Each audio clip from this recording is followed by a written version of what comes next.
वो उनका आदर नहीं करता था। वो केवल क्या करता था, आए तो आओ, जाना है तो जाओ, लेकिन मेरी तरफ से कोई अपेक्षा मत हो। हम लोग भी ऐसे ही करते हैं बहुत, है कि नहीं?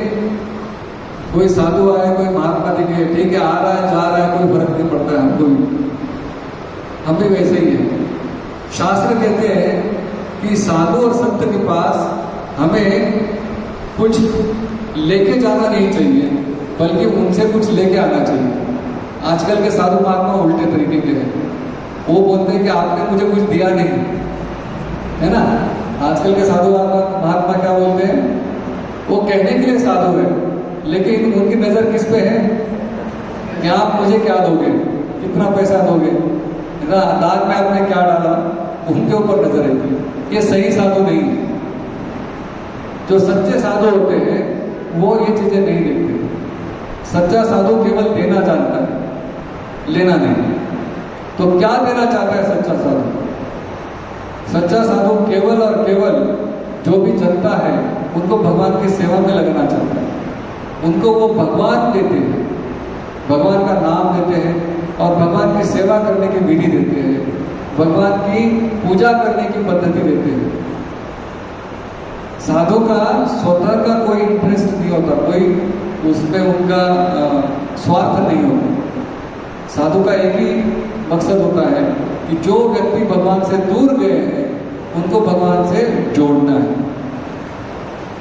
तो जो आजकल के साधु की तरह पुराने साधु नहीं थे, पुराने वक्त पे जो साधु थे वो सच में लोगों को भगवान की सेवा में लगाने की कोशिश करते थे।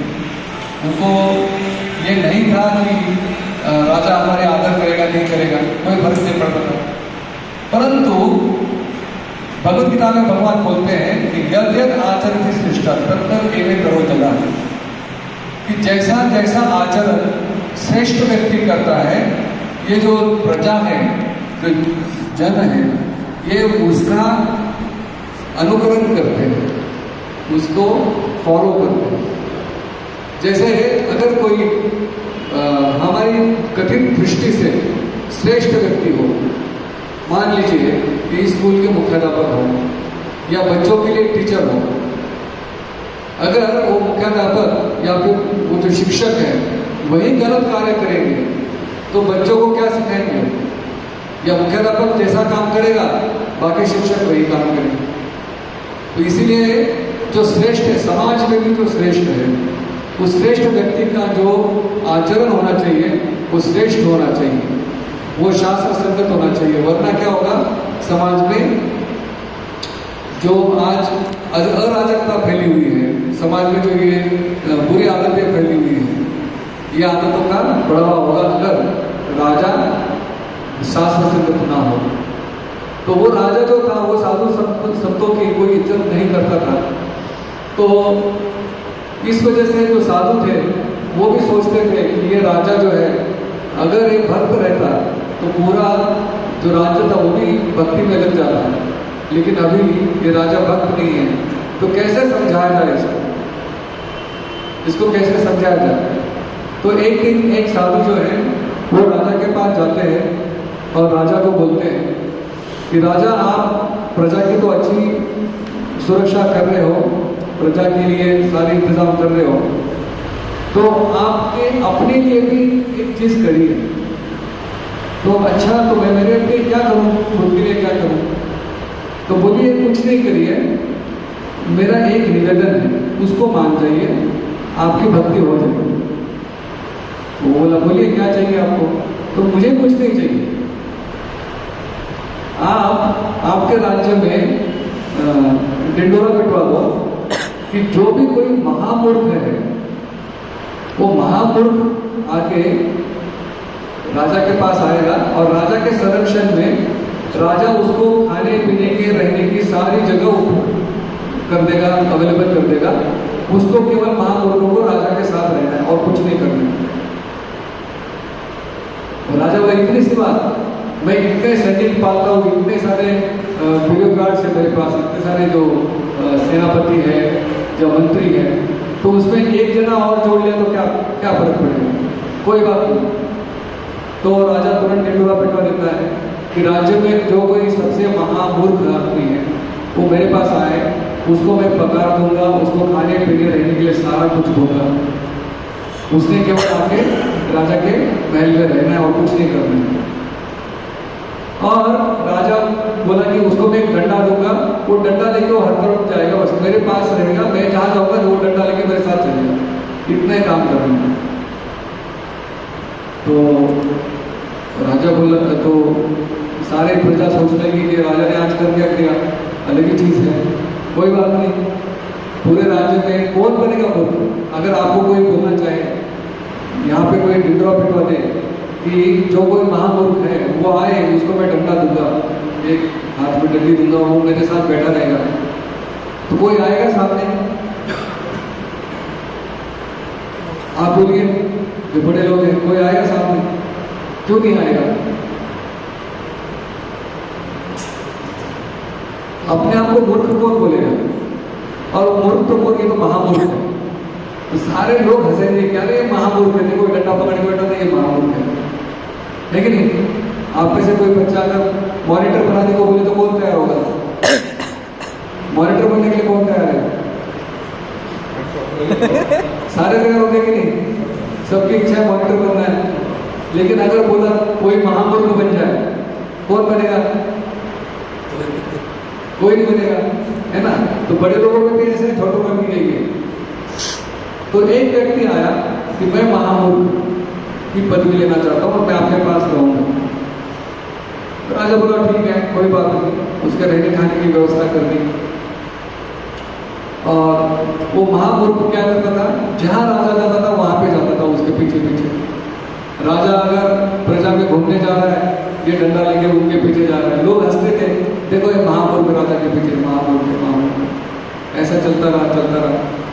समय चलता गया और ये राजा जो है बूढ़ा हो, राजा बूढ़ा हो।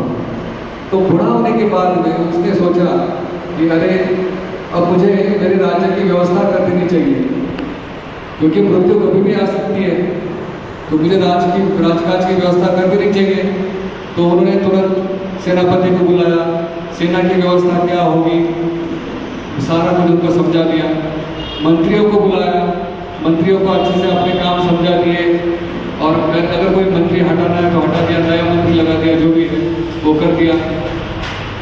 राजकुमार को बुलाया कि बोले राजकुमार ऐसा है, मेरे जाने के बाद अब सारे राजकुमार तो राजा नहीं बनेंगे, तो ये जो मेरा उत्तराधिकारी है ये राजा बनेगा, और बाकी के जो है वो उनको सहायता करेंगे।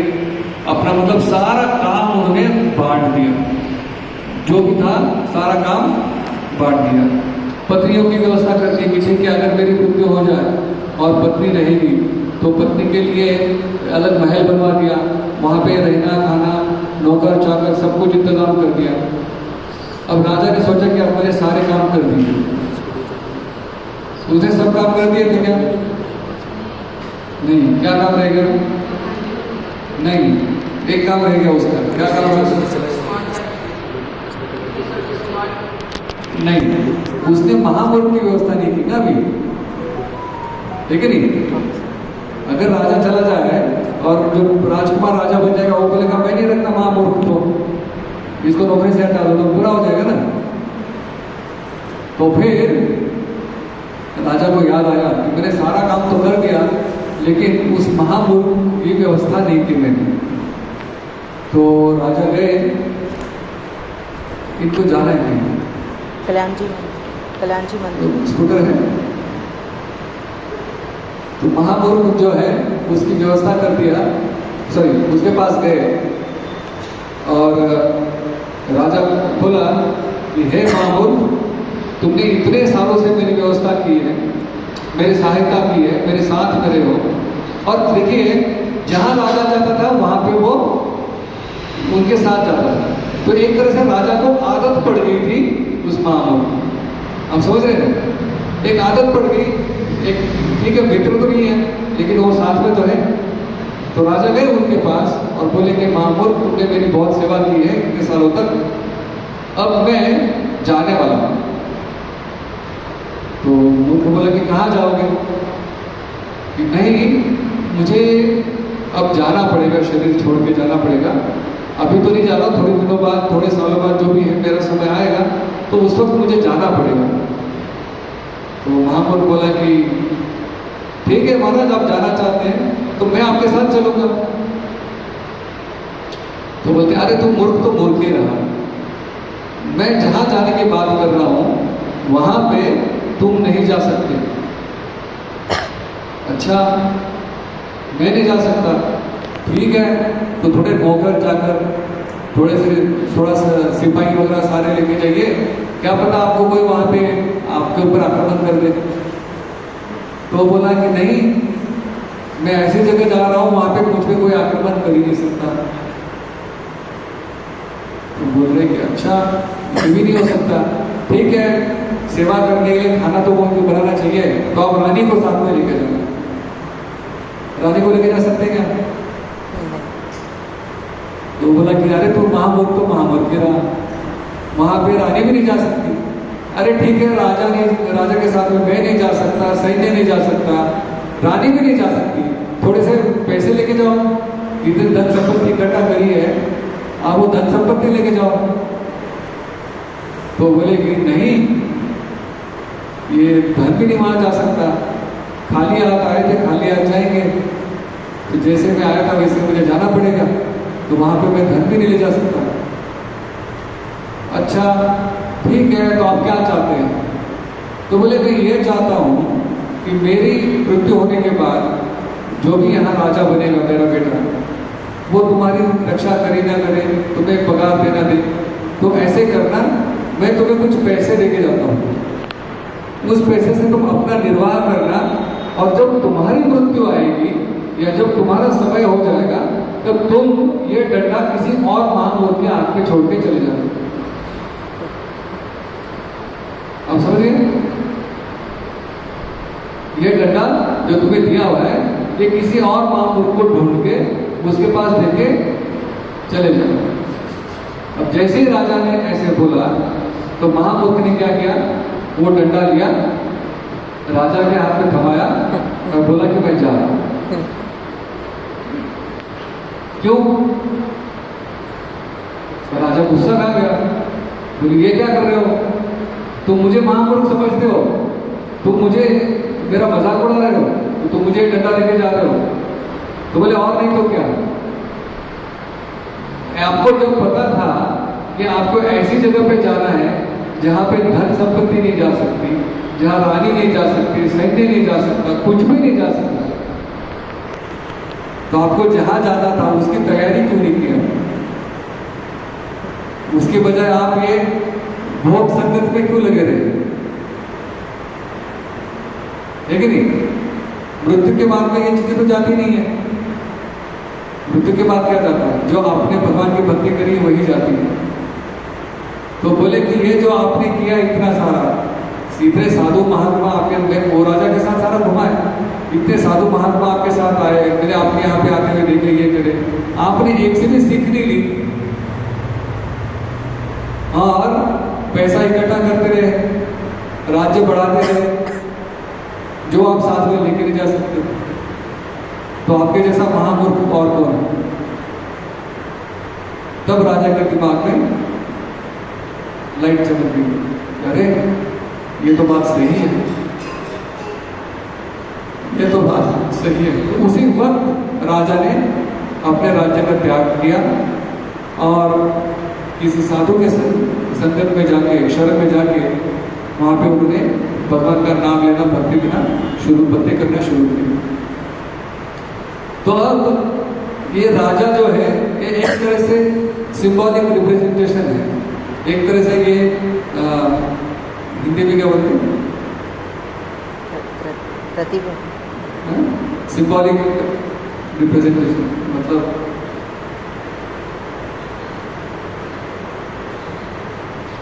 हिंदी में कुछ कहते हैं ना कि मान लीजिए, मतलब ये जो राजा है एक तरह से एक ये एनालॉजी है, ये राजा कोई और नहीं, हम ही हैं, और हम ही वो महामूर्ख हैं जिनको पता है कि एक ना एक दिन ये शरीर छोड़ के हमको जाना है, उसके बावजूद हम लोग क्या करते हैं, अपनी प्रॉपर्टी बढ़ानी है, अपना बिजनेस बढ़ाना है, ज़्यादा धन अर्जित करना है ना। और जितना हम सुख समृद्धि की इच्छा करते रहते हैं, उसी के पीछे भागते रहते हैं। लगता है कि अब मैं इतना कमा लूंगा तो मैं शांत बैठ जाऊंगा, लेकिन जैसे उतना कमा लेते हैं फिर और लगता है कि और कमाना है, और कमाना है, और कमाना है। और इस कमाने की भागदौड़ में, इस प्रॉपर्टी बिजनेस की भागदौड़ में, सुख समृद्धि की भागदौड़ में, इतने वृद्धि की भागदौड़ में हम लोग जो सच्ची चीज है, जो मृत्यु के साथ, मृत्यु के बाद भी हमारे साथ जाएगी, उसके ऊपर हम ध्यान ही नहीं देते, उसको हम भूल चुके हैं। कितनी गलत बात है कि नहीं? तो हम भी महामूर्ख होएगी नहीं, सही बात है कि नहीं? तो सच्चा मूर्ख कौन है? हमारे जैसा व्यक्ति है जो सब पता होने के बावजूद इंद्रिय तृप्ति में लगा रहता है। और हम क्या सोचते हैं, कोई बात नहीं, कल करेंगे, कल करेंगे, जब बुढ़ापा आएगा तब भक्ति करेंगे। ये तो अपनी जवानी की थोड़ा चीज है। लोग तो यही कहते हैं ना, ये भक्ति, ये भगवान का नाम लेना, ये तो बुढ़ापे की चीज है, अभी से लेके क्या करोगे? पर किसने देखा है कल आप देखोगे या नहीं देखोगे? युधिष्ठिर महाराज अपने भाइयों के साथ में जब जंगल में जा रहे थे, अज्ञातवास अभी शुरू नहीं हुआ था, जो राज्य हारने के बाद में उनको जो वनवास मिला था उसमें जा रहे थे, तो वहां पे एक कुंड था, वहां पे पानी पीने के लिए वो गए। और जो धर्मराज थे, यमराज, उन्होंने एक यक्ष का रूप लेके वहां एक पेड़ पे बैठे और बोले कि जो मेरे प्रश्नों का उत्तर देगा वही इस कुंड का पानी पी पाएगा। तो नकुल, सहदेव, भीम और अर्जुन ये बोलते, तुम हमें प्रश्न पूछने वाले कौन होते हो? हम तुम्हारी बात नहीं मानते। ऐसा बोल के उन्होंने पानी पी लिया और तुरंत यमराज ने उनका प्राण हर लिया। लेकिन युधिष्ठिर महाराज जो है वो गए, उन्होंने देखा कि सारे भाई मृत पड़े हैं, तो उन्होंने पूछा ये इनकी गति ऐसे कैसे हुई? तो यक्ष बोला, जो यमराज थे, कि हाँ, मैंने इनको बोला था कुछ प्रश्नों का जवाब देने के लिए, और उन प्रश्नों का जवाब इन्होंने दिया नहीं, जबकि हट करके पानी पीने लगे, तो इसलिए मैंने इनके प्राण ले लिए। अब तुम बताओ, तुम जवाब दोगे कि नहीं दोगे? तो युधिष्ठिर बोले कि हाँ, मैं जवाब दूंगा, आप मुझे प्रश्न पूछिए। तो बहुत सारे प्रश्न पूछते हैं, उसमें से एक प्रश्न पूछते हैं वो कि इस दुनिया में सबसे ज्यादा हास्यास्पद चीज क्या है, सबसे ज्यादा हंसने वाली बात क्या है? तो युधिष्ठिर महाराज ने जवाब दिया कि इस दुनिया के सारे व्यक्ति देखते हैं कि कोई ना कोई हर क्षण मर रहा है, लेकिन फिर भी वो सोचते हैं कि मेरी मृत्यु नहीं होगी। हम सब यही सोचते हैं कि कल तो मैं देख लूंगा, परसों देख लूंगा, या मेरा बुढ़ापा आएगा ही आएगा। क्या किसी की गारंटी है कि वो बुढ़ा होगा ही, या उसका जीवन कितना लंबा है किसी को पता है? किसी को पता है कि उसका जीवन कितना है? आप किसी भी एस्ट्रोलॉजर के पास चले जाइए, जो ज्योतिषी होते हैं, जो ज्योतिषी बोलता है हाँ आपकी आयु इतने साल की है, आप देखना वो कभी सच नहीं होगा, क्योंकि वो ज्योतिषी को पता ही नहीं। जब मैंने कुछ दिन पहले न्यूज़पेपर में पढ़ा था कि शादी के लिए दूल्हा ज्यादा दुल्हन के घर पे है ना, और शादी करके वापस आ रहे थे तो उनका एक्सीडेंट हो गया, दूल्हा और जो बाराती थे वो खत्म हो गए, दुल्हन बची रही, बाकी सारे खत्म हो गए। अब मुझे एक बताइए, इस शादी के पहले कुंडली तो मिलाई होगी, कुंडली तो मिलाते ना, उसमें देखा होगा कि इनकी जिंदगी इतनी है, इतना सब कुछ देखा होगा उन्होंने। तो ये कैसे हो गया कि उनकी मृत्यु हो जाए?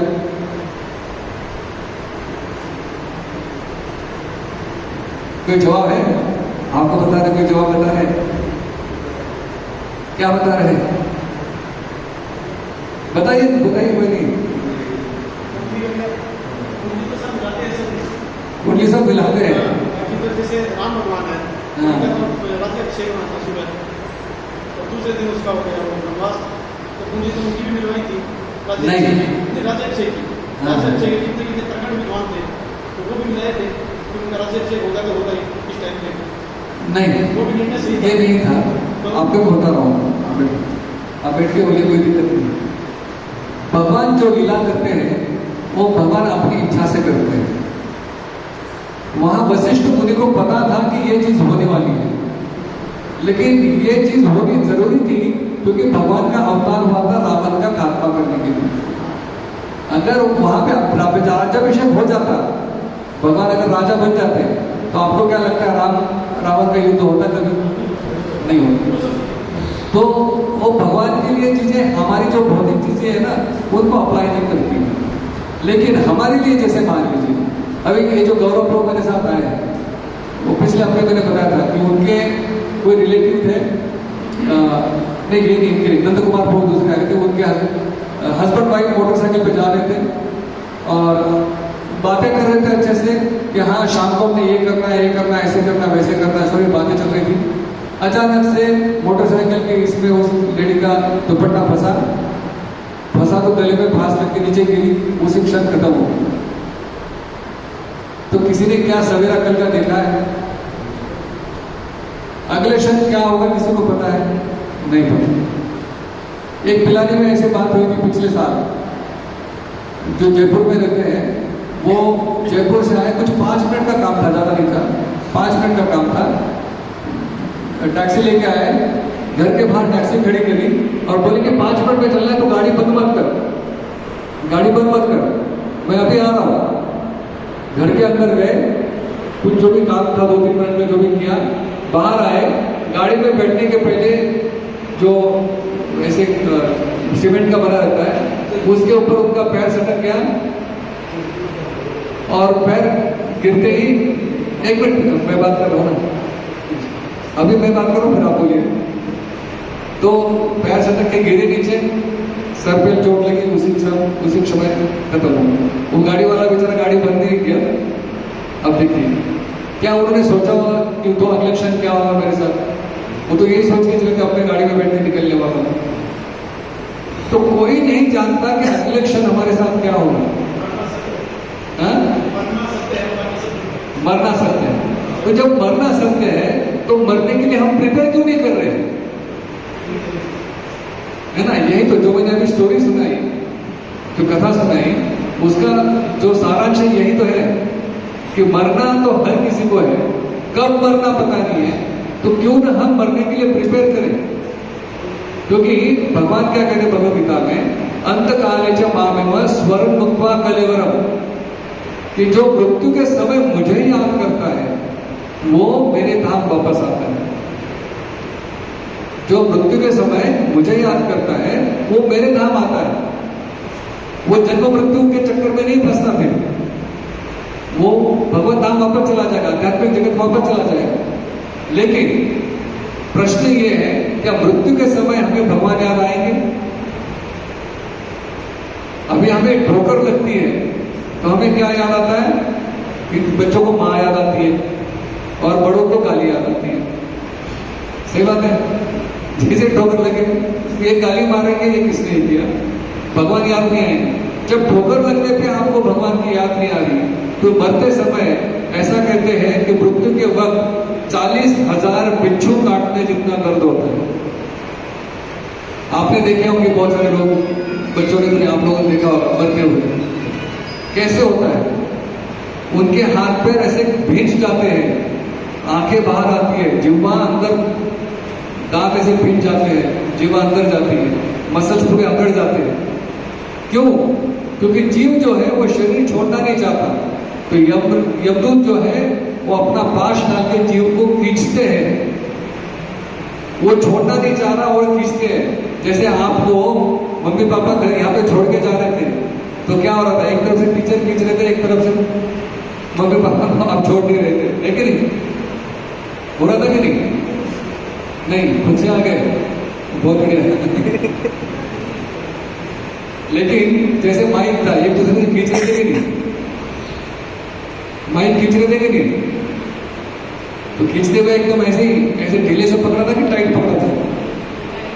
टाइट पकड़ा था ना। तो वैसे मृत्यु के समय जीव जो है शरीर को ऐसे कस के पकड़ के रखता है, और यमराज जो है, यमदूत जो है ऐसे खींच लेते हैं उसको, तो इसलिए शरीर बन जाता है। तो इतना दर्द जब होगा, इतने बिच्छू काटने वाला जितना दर्द होगा, इतना दर्द होगा। अभी हमको छोटे से दर्द पे भगवान की याद नहीं आती, तो जब इतना दर्द होगा तो क्या भगवान को याद करेंगे? लेकिन ये संभव है, ये संभव है। कैसे? अगर हम हमेशा भगवान का नाम लें, हमारे चित्त में हमेशा भगवान का नाम रहे, कृष्ण कृष्ण कृष्ण कृष्ण, इतना हम कृष्णमय चेतना कर ले, तो थोड़ा सा भी कुछ हो, क्या याद आएंगे? कृष्ण। आगे भगवान की याद हो गए। ये एक ओपन बुक परीक्षा है हमारी। आपने कभी ऐसी परीक्षा दी है जिसमें आपको प्रश्न भी पता है, उत्तर भी पता हो? ऐसी कोई परीक्षा दी है? नहीं ना। लेकिन भगवान ने हमें ऐसी परीक्षा दे रखी है जिसका प्रश्न भी हमें पता है, जिसका उत्तर भी हमें पता है ना। तो ये परीक्षा क्या है? परीक्षा ये है, इसका प्रश्न क्या है? तो परीक्षा ये जीवन की है, परीक्षा इस जीवन की है। प्रश्न क्या है? अंत समय आप भगवान को याद करते हो कि नहीं, ये प्रश्न है। और उत्तर क्या है? अंत समय में भगवान को याद करना, ये उत्तर है। और ये उत्तर के लिए आपको उसके आंसर की भी दे रखी है, उसका जवाब भी दे रखा है। क्या है? भगवान बोलते हैं, मन मना भव मत भक्तो मद्याजी मां नमस्तुरु। 4 चीजें करनी है। अपने मन को मुझ में लगाओ, मत मना, मत भक्तो, मेरे भक्त बनो, मद्याजी मतलब मेरे सेवक बनो, मेरी सेवा करो, और मां नमस्तुरु मतलब मुझे प्रणाम करो। ये 4 चीजें बोली भगवान ने। तो आपको उत्तर भी देके रखा हुआ है, भगवान ने उत्तर भी दे रखा है। ऐसी परीक्षा है जिसका प्रश्न भी पता है, उत्तर भी पता है। अगर कोई फिर भी ऐसी परीक्षा के लिए तैयारी ना करे तो उसको महामूर्ख नहीं बोलेंगे तो क्या बोलेंगे? बोलेंगे ना। लेकिन पेपर लीक करने की जरूरत ही नहीं है, यहाँ पे पेपर भगवान ने स्वयं दे के रखा है हमारे यहाँ। लेकिन फिर भी हम लोग जो है, कितने 6:30 हुए?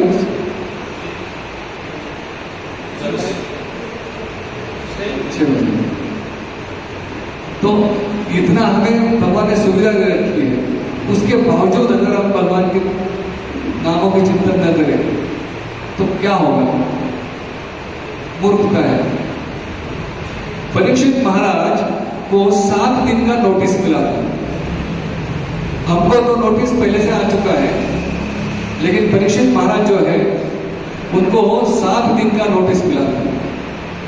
जब श्रृंगी ऋषि के पुत्र ने उनको शाप दिया कि 7 दिन के बाद तुमको एक सांप आके काट के जाएगा,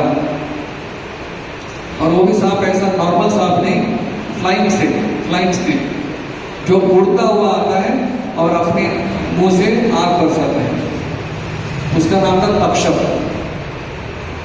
तो तक्षक नाम का सांप आएगा और आपको काटेगा 7 दिन बाद। अब कोई व्यक्ति होता, उसको नोटिस मिली 7 दिन की, 7 दिन बाद मृत्यु होने वाली है, तो वो क्या करेगा? सबसे पहले तो अपना विल बनाएगा, मृत्यु पत्र बनाएगा, है कि नहीं? आजकल की दुनिया में तो मृत्यु पत्र बनाएगा, फिर बैंक में कितना पैसा है, सोना चांदी कहाँ रखा हुआ है, मेरे क्या बोलते हैं बीमे के पैसे कितने आने वाले हैं, कितना कहाँ से क्या आएगा, बस इसमें 7 दिन पूरे निकाल देगा और फिर अपनी जिंदगी खत्म। लेकिन परीक्षित महाराज ने क्या किया? उसी क्षण अपना राज्य जो है, उनका जो पुत्र था जन्मेजय, उसको बोला कि तू राजा, और तुरंत राजसी वस्त्र वगैरह सारा कुछ निकाल के चले गए गंगा जी के तट पर। 8 दिन खत्म हो गया, मतलब 7 दिन में से अब 6.5 दिन बचे, क्योंकि ये सारा उन्होंने राजा बना दिया, उसको सारे वस्त्र त्याग दिए, रानियों को बता दिया कि ऐसा ऐसा ऐसा। उनकी माता जो उत्तरा, वो बोली कि बेटे मैं तेरे साथ चलती हूँ। बोले ठीक है माता, तुम भी चलो साथ में। तो माँ और बेटा दोनों गंगा जी के तट पर, शुकताल करके जगह है, वहां पर चले गए और वहां जाके साधु मुनियों से पूछने लगे कि अब मुझे 6.5 दिन बचे हैं, मुझे भगवत धाम जाना है, मुझे जन्म मृत्यु के चक्कर से छुटकारा कैसे मिलेगा वो बताइए। तो साधु मुनि आपस में विचार विमर्श कर रहे थे। उस वक्त वहां पे सुखदेव गोस्वामी आए। सुखदेव गोस्वामी कौन है? व्यासदेव जी के पुत्र हैं। तो सुखदेव गोस्वामी आए तो तुरंत सारे साधु मुनि और परीक्षित महाराज उनकी शरण में गए और उनको बोला कि ये ऐसी ऐसी व्यथा है, इसका क्या तोड़ हो सकता है। तो सुखदेव महाराज बोले कि आपको 6.5 दिन मतलब बहुत ज्यादा मिले, 6.5 दिन बहुत ज्यादा मिले। अच्छा तो कैसे होगा, कहीं भगवत प्राप्ति कैसे होगी? कुछ नहीं, आपको शुद्ध भाव से कृष्ण बोलना है। क्या करना है? कृष्ण बोलना है शुद्ध भाव से। जैसे ही आप कृष्ण का कृ करोगे, आपके सारे पुराने जन्मों के पाप वगैरह सारा कुछ कर्म जो है वो सारा नष्ट हो जाएगा। और जब तक आप श्न पे पहुंचोगे उस वक्त आप भगवत धाम जाने के लिए तैयार होंगे। लेकिन कंडीशन क्या है? शुद्ध भाव से कृष्ण नाम लेना है। लेकिन शुद्ध भाव हमारा है क्या? हमारा भाव तो पूरा दूषित है, इंद्रिय वृत्ति से दूषित है। तो शुद्ध भाव कैसे आएगा? तो परीक्षित महाराज ने भी यही प्रश्न पूछा कि शुद्ध भाव कैसे होगा? तो वो बोलते हैं 3 चीजों से होगा। क्या? श्रोतव्यम, कीर्तव्यम, स्मर्तव्यम। 3 चीजें। श्रोतव्यम, भगवान के नाम, गुण, रूप, लीला, भाव, इनके बारे में सुनकर। कीर्तव्यम, भगवान के नाम का कीर्तन करके। और स्मर्तव्यम, इनके नाम, भगवान के नाम, गुण, रूप, लीला, भाव, इनका स्मरण करके। ये 3 चीजें करनी है। ये 3 चीजें करने से आपका भगवत धाम जाना सुचारू रूप से हो जाएगा। क्यों? क्योंकि जैसे ही आप ये 3 चीजों करोगे तो धीरे धीरे धीरे, जैसे एक मिरर होता है, मिरर मतलब दर्पण होता है, शीशा, शीशे के ऊपर मिट्टी पड़ी होती है, तो आपको दिखाई देता है उसमें कुछ साफ नहीं है तो नहीं दिखाई देगा, तो उसको साफ करेंगे तो हो जाएगा। तो शास्त्र बोलते हैं कि भगवान का नाम लेने से क्या होगा? ये जो नाम लेना, नाम बोलना, सुनना और स्मरण करने से क्या होगा?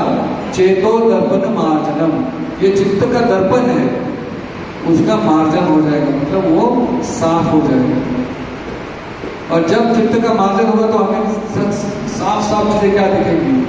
ये जो भगवान का, हमारा भगवान का संबंध हमें साफ दिखाई देगा। क्या है संबंध? जीवेर स्वरूप है कृष्णेर नित्य दास। जीव का स्वरूप है कृष्ण का नित्य दास। हम क्या कर रहे हैं? एक दूसरे का दास बनने की कोशिश करके आनंद की प्राप्ति करना चाह रहे हैं। बच्चा है, अपने माँ बाप की सेवा करता है, थोड़ा बड़ा हो जाता है मित्रों की सेवा करता है, थोड़ा बड़ा हो जाता है तो अपनी पत्नी या पत्नी पति की सेवा करते हैं, और बूढ़े हो जाते तो तोतों की सेवा करते हैं, है ना? पूरी जिंदगी हम सेवा ही करते रहते हैं, क्योंकि हमारा जो स्वरूप है वो है दास। लेकिन हम कृष्ण को छोड़ के बाकी सबका जब सेवा करते हैं तो उसमें आनंद नहीं मिलेगा। सही आनंद कब प्राप्त होगा? जब कृष्ण की सेवा हो।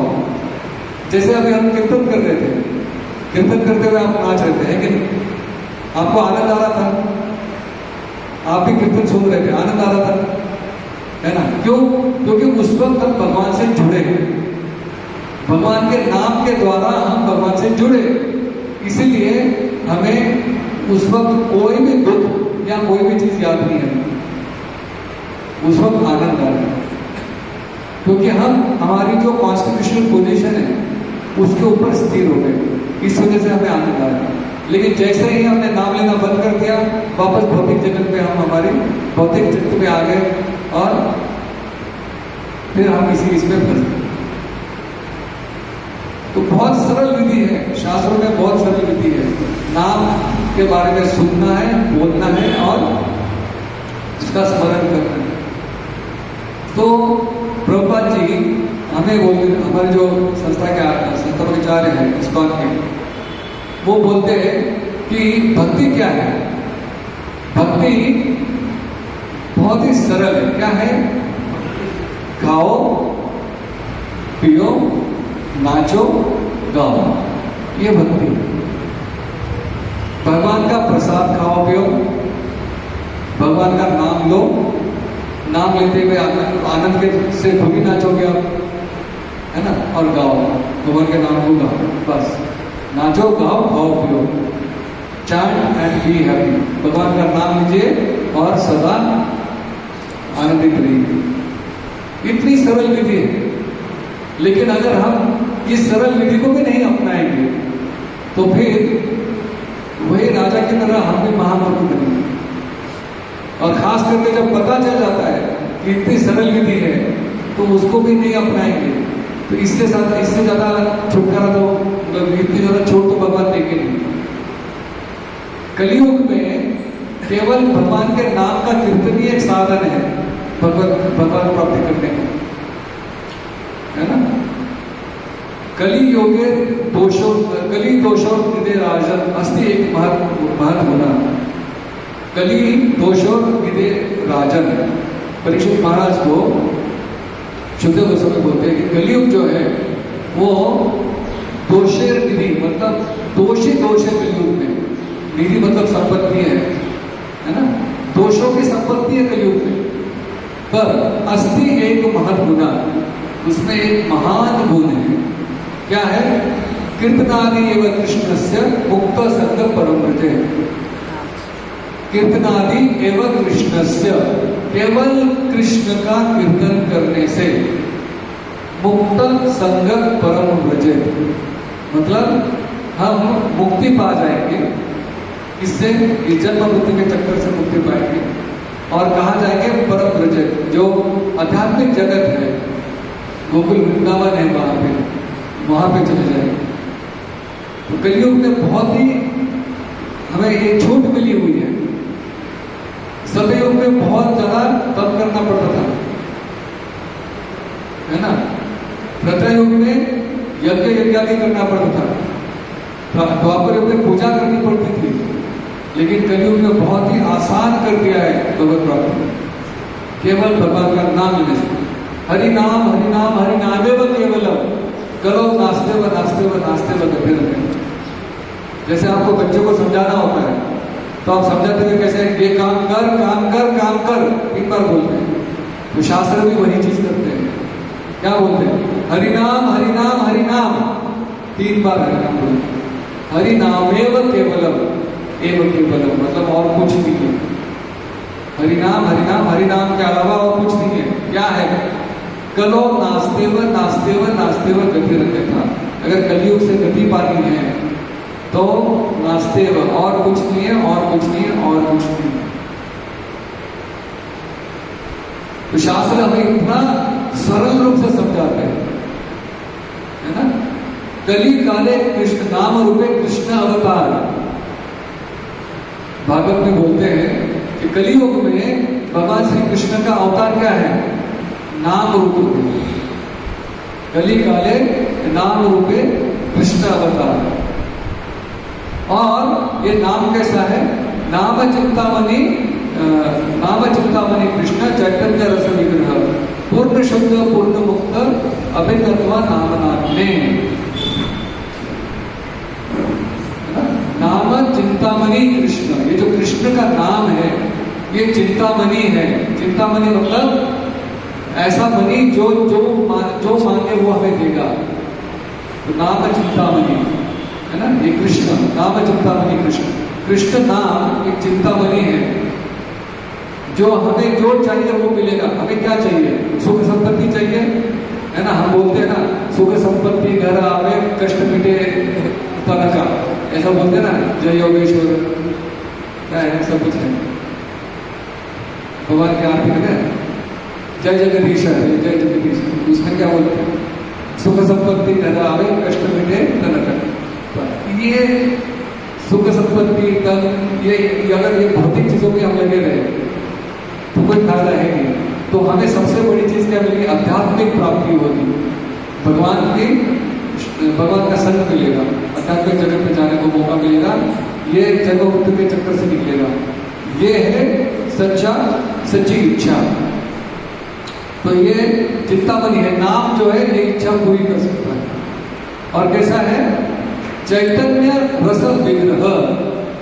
चैतन्य मतलब ये नाम जो है वो लिविंग है।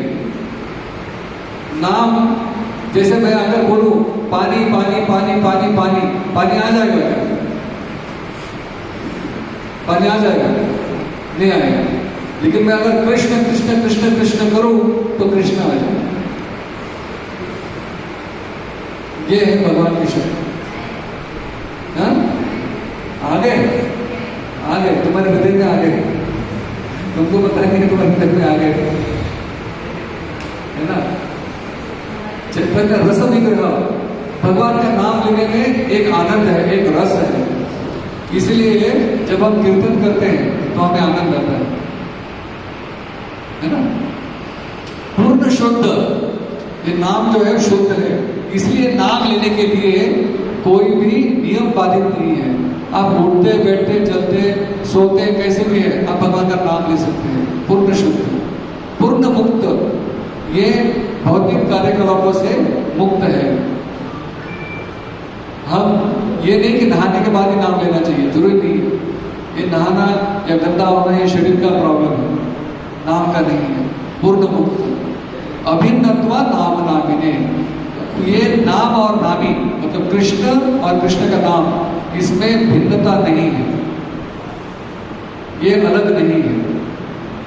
अभिन्नत्वा नाम नामी, तो इसीलिए इतने शास्त्रों के उदाहरण हैं, इतने उदाहरण हैं जिससे हमें समझ में आ रहा है कि भगवान का नाम लेना ही इस कलयुग में सबसे बड़ा हमारा मार्ग है भगवान धाम वापस जाने के लिए, है ना।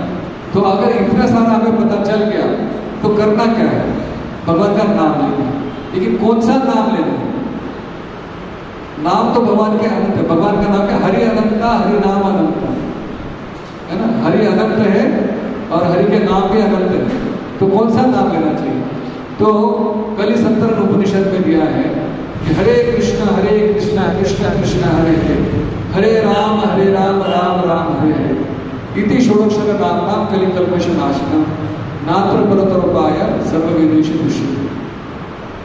ये जो 16 अक्षर का मंत्र है, ये 16 अक्षर का मंत्र ही कली का नाश करने वाला है, कली कल्पश नाशनम नात्र परतरोपाय, इसके अलावा और कोई उपाय नहीं है।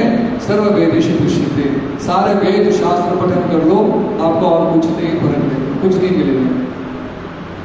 तो शास्त्रों में बताया कि ये महामंत्र है, इसलिए इसको महामंत्र बोलते हैं, हरे कृष्ण महामंत्र।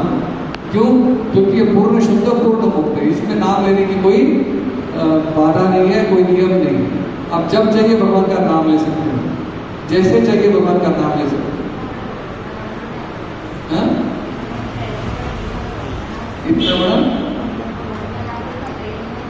हाँ, मन त्रायते मंत्र, जो मन को तार दे वो मंत्र है।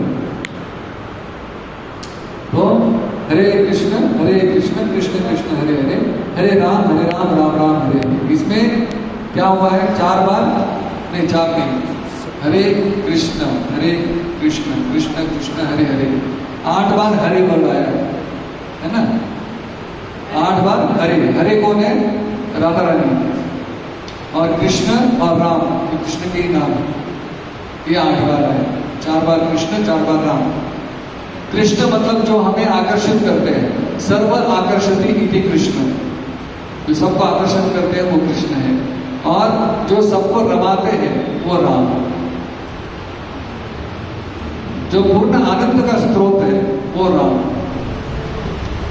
तो ये हरे कृष्ण महामंत्र में हम राधा रानी भी नाम लेते हैं और कृष्ण का भी नाम लेते हैं, और हम उनसे सेवा की प्रार्थना करते हैं कि आप हमें सेवा में संलग्न कीजिए, आपकी सेवा में लगाइए, ये प्रार्थना करते हैं। तो आप सबसे निवेदन है कि ये हरे कृष्ण महामंत्र का आप कीर्तन कर सकते हैं। शुरुआत के इस पे आप अपने जब भी टाइम मिले आप कर सकते हो, लेकिन बाद में क्योंकि हमारा मन भटकता है तो मन को एक जगह पे लाना चाहिए होता है, तो इसलिए माला पे जप करना चाहिए, क्योंकि जब माला पे जप करते हैं तो एक एक मन का फेरते हुए हमारा मन जो है वहां पे फिट रहेगा, वरना जैसे नाम लो तो कहीं घूम के आ जाओगे आप। इसलिए मंत्र जो है वो जप करके कर सकते हैं, माला पे कर सकते हैं या साथ में बैठ के कर सकते हैं। ठीक है, कोई प्रश्न है किसी का? कोई प्रश्न है आपका?